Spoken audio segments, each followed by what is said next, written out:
Quando a porta do carro bateu naquela tarde chuvosa de abril, algo dentro de mim se quebrou para sempre. Através da janela embaçada do que seria meu novo lar, vi meus 3 filhos menos aqueles que carreguei em meu ventre e criei com todo o amor do mundo, entrando rapidamente em seus carros sem olhar para trás. Nenhum último aceno, nem um olhar hesitante, apenas o som das portas se fechando e motores acelerando, como se estivessem fugindo de uma doença contagiosa. A doença era eu, uma mãe de 72 anos, com artrite nas mãos, que um dia costuraram seus uniformes escolares, e uma mente que, embora às vezes confunda nomes, jamais esqueceu um único aniversário deles. Meu nome é Helena Oliveira. Fui professora de literatura por 40 anos, viúva há 15, e até aquele dia de abril, acreditava ser uma mãe amada e respeitada. Minhas mãos trêmulas seguravam uma pequena mala com as poucas posses que me permitiram trazer. O resto, menos minhas memórias, meus livros, a casa que meu marido e eu construímos com tanto sacrifício, seria vendido para custear meus cuidados. Como explicou friamente meu filho mais velho, Ricardo, um advogado bem-sucedido, com 3 filhos que mal conheciam. A avó, a recepcionista do asilo, residencial, para idosos. Como insistiam em chamar, sorria com aquela compaixão ensaiada que vemos nos rostos de quem lida, diariamente, com o abandono, disfarçado de cuidado. Vai adorar aqui, Dona Helena.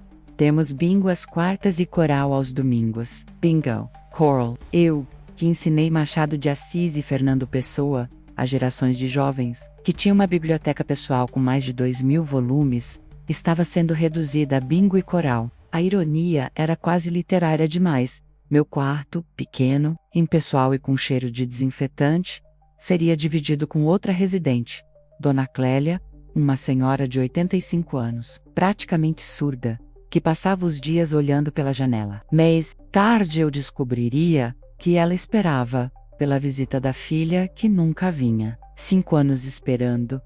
Naquela primeira noite, depois que as luzes foram apagadas, às 21 horas, menos meu antigo horário de começar a ler, chorei silenciosamente no travesseiro duro demais. Não pelas dores da artrite que ninguém perguntou se eu havia tomado remédio. Não pela comida insossa do jantar. Corepork pela primeira vez. Entendi o que significava ser descartável. Inconveniente. Um fardo. Minha filha Mariana, executiva de marketing sempre tão ocupada, havia explicado tudo com uma racionalidade cruel. Mãe, você caiu 2 vezes mês passado. Não pode mais morar sozinha. Aqui terá assistência 24 horas. O que ela não disse é que assistência não é o mesmo que afeto. Que cuidadores pagos não substituem a família. Paulo, meu filho caçula, pelo menos teve a decência de parecer constrangido. É temporário, mãe.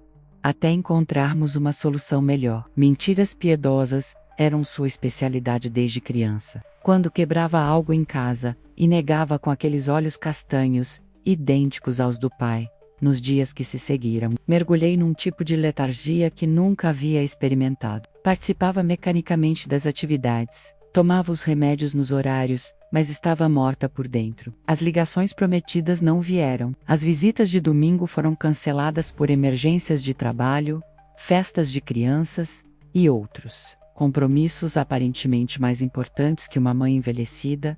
Foi nesse estado que conheci Eduardo Mendes. E é aqui que minha história realmente começa. Eduardo era o novo médico do residencial. Um homem de seus 65 anos, cabelos grisalhos, e um rosto que carregava rugas de preocupação, não de riso. Diferente dos outros funcionários, ele olhava nos olhos dos residentes, perguntava nossos nomes e esperava realmente ouvir as respostas. Em um oceano de indiferença. Ele era uma ilha de humanidade.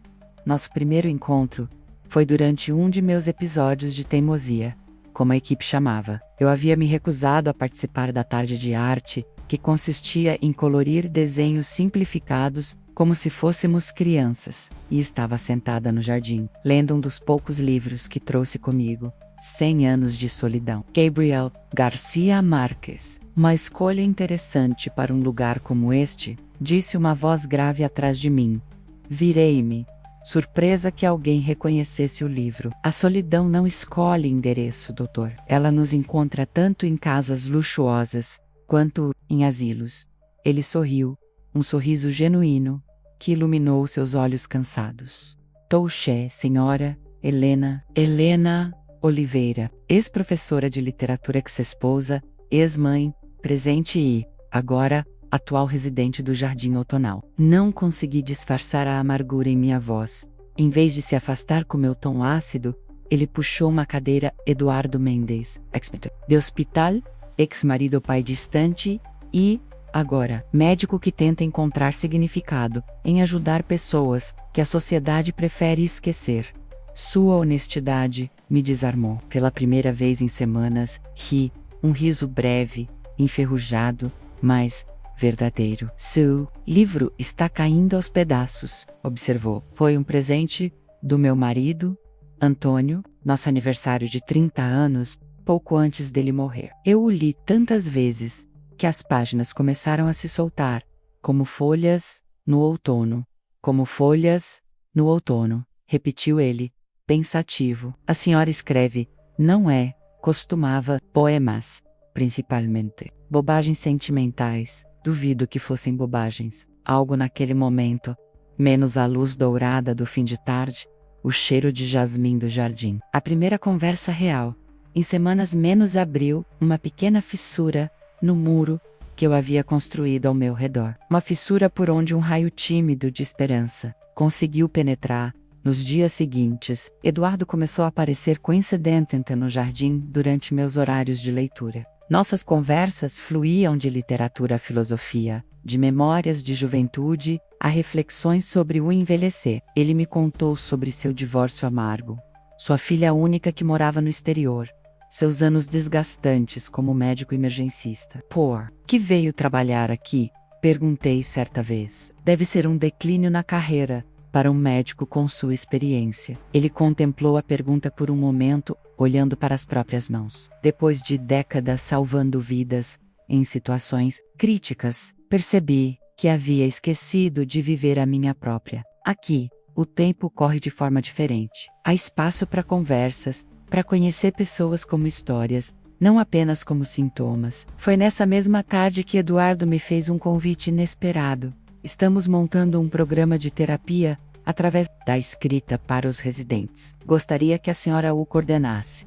Meu primeiro instinto foi recusar. Quem ali se interessaria por escrever? A maioria dos residentes mal conseguia segurar uma caneta devido à artrite ou ao Parkinson.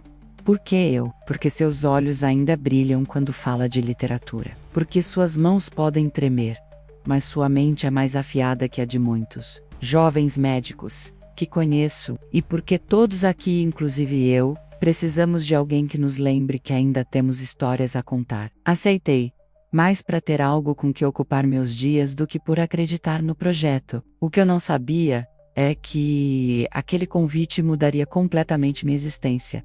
No Jardim Outonal, nossa primeira sessão foi um desastre. Apenas 3 residentes apareceram.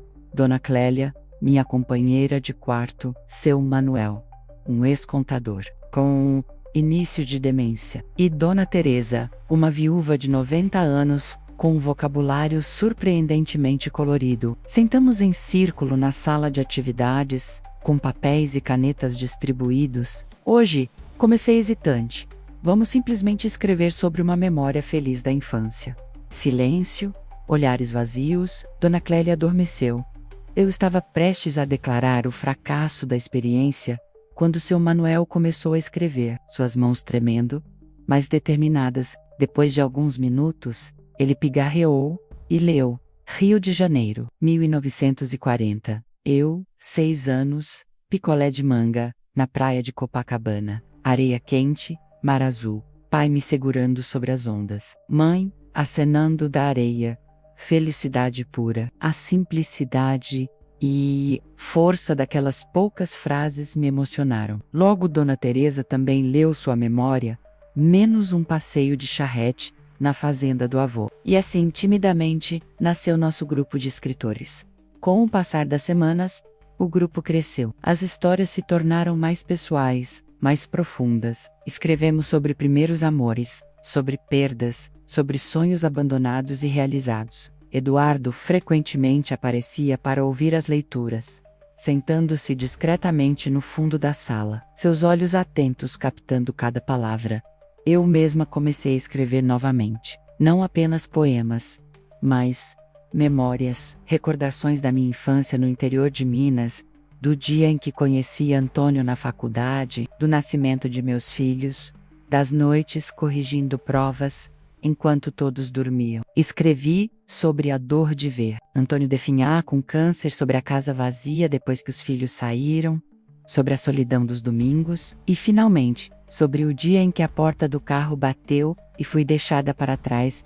Eduardo leu todos os meus textos, às vezes em silêncio, outras vezes fazendo perguntas que me forçavam a ir mais fundo, a enfrentar verdades que havia enterrado. "Por que acha que seus filhos a trouxeram para cá?" perguntou uma tarde, depois de ler meu relato sobre o abandono. "Porque sou o inconveniente, uma lembrança incômoda de que eles também envelhecerão."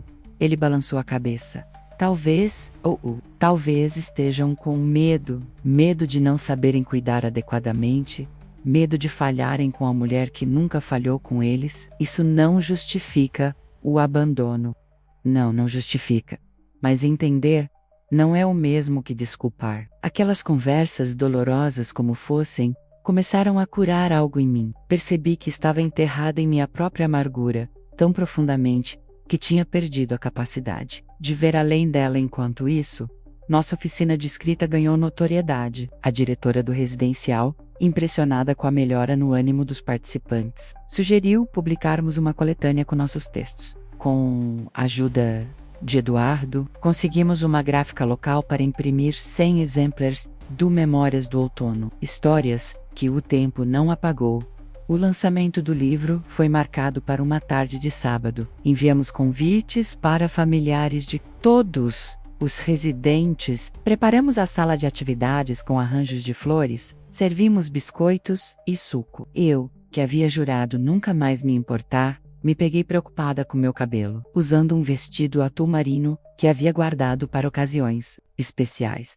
O evento começou. A sala encheu-se de rostos desconhecidos, filhos, netos, sobrinhos de meus companheiros escritores, mas nenhum sinal dos meus. Ricardo, Mariana e Paulo, que não me visitavam havia quase 6 meses, aparentemente estavam ocupados demais para testemunhar esse pequeno momento de triunfo.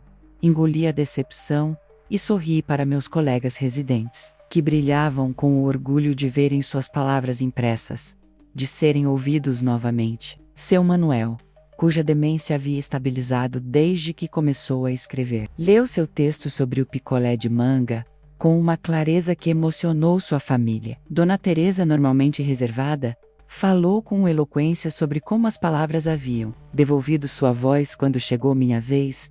Minhas mãos tremiam ao segurar as páginas. Respirei fundo e comecei a ler meu texto, não sobre o abandono, como todos esperariam, mas sobre recomeços. Sobre como, aos 72 anos, eu havia descoberto uma nova faceta de mim mesma. Como as perduze, por mais dolorosas que fossem, haviam aberto espaço para novos afetos, novas possibilidades. Foi no meio da minha leitura que os vi. De pé, no fundo da sala, tentando passar despercebidos, estavam meus 3 filhos. Ricardo, com seu terno impecável. Mariana, elegante como sempre. E Paulo, com aquele olhar de menino pego em flagrante, ou a lodo deles, sorrindo discretamente. Estava Eduardo. Minha voz falhou por um instante. Nossos olhares se cruzaram. Menos 6 meses de ausência, de telefonemas não feitos, de promessas quebradas, tudo condensado naquele momento. Mas continuei lendo, agora, com a voz mais firme. Até o final. Após os aplausos, houve um momento de autógrafos e conversas. Observei meus colegas residentes sendo abraçados por suas famílias, pequenos grupos reunidos em torno de memórias compartilhadas. Eduardo se aproximou de mim. "Tenho uma confissão a fazer", disse ele, com uma expressão meio culpada, meio satisfeita. Enviei cópias do seu manuscrito para seus filhos, junto com uma carta. "Não para faz-los sentir culpa, mas para mostrar a mulher extraordinária que eles estavam perdendo ao não estarem presentes. Antes que eu pudesse responder, senti uma presença atrás de mim. Era Mariana, minha filha, sempre ocupada demais para visitas. Seus olhos, tão parecidos com os meus,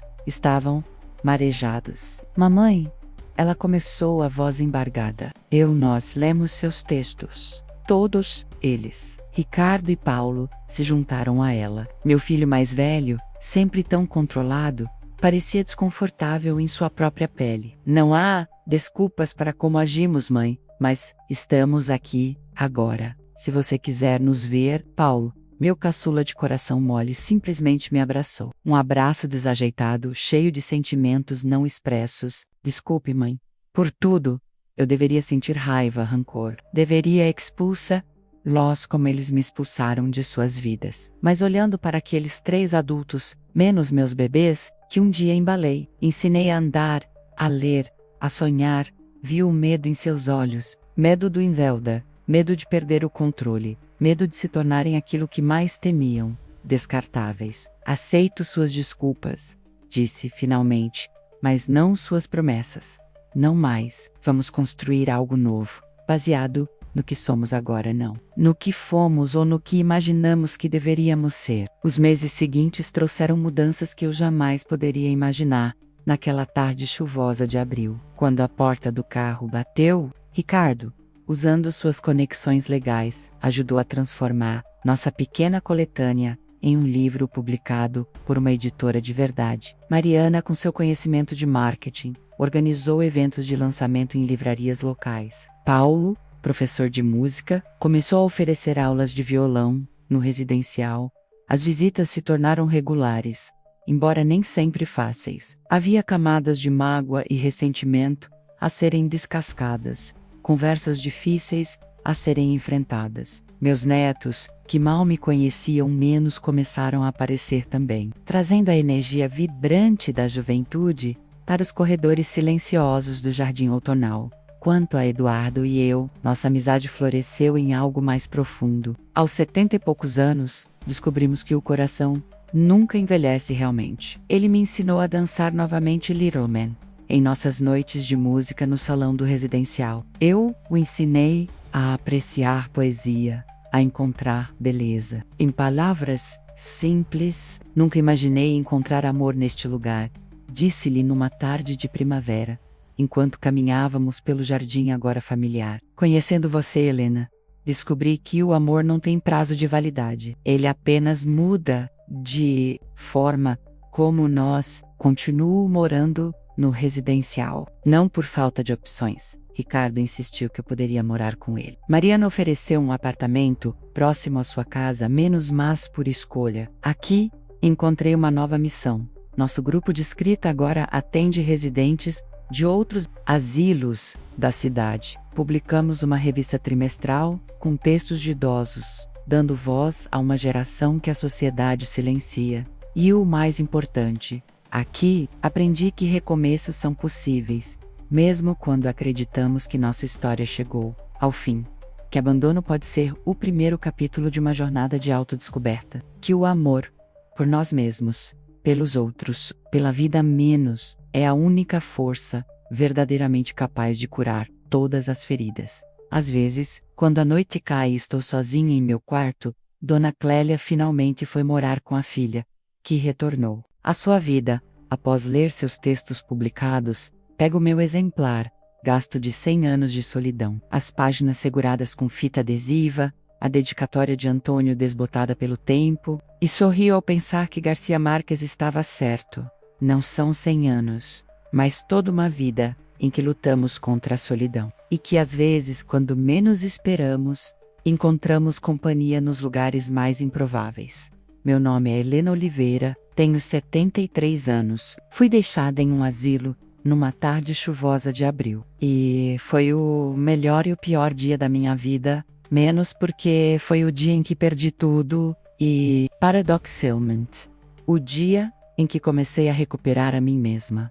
Se você que me ouve está se sentindo abandonado, invisível, descartado pelo tempo ou por aqueles que ama, saiba que sua história não acabou, que as páginas mais belas talvez ainda estejam por ser escritas, que enquanto houver vida, haverá possibilidade de recomeço. E você? Já sentiu alguma vez que sua vida acabou, apenas para descobrir que ela estava apenas começando um novo capítulo? Compartilhe sua história nos comentários. E se esta narrativa tocou seu coração, não se esqueça de curtir e compartilhar.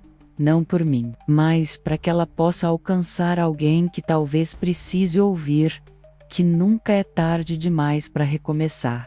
Porque, no final, não é sobre como somos abandonados, mas sobre como escolhemos continuar.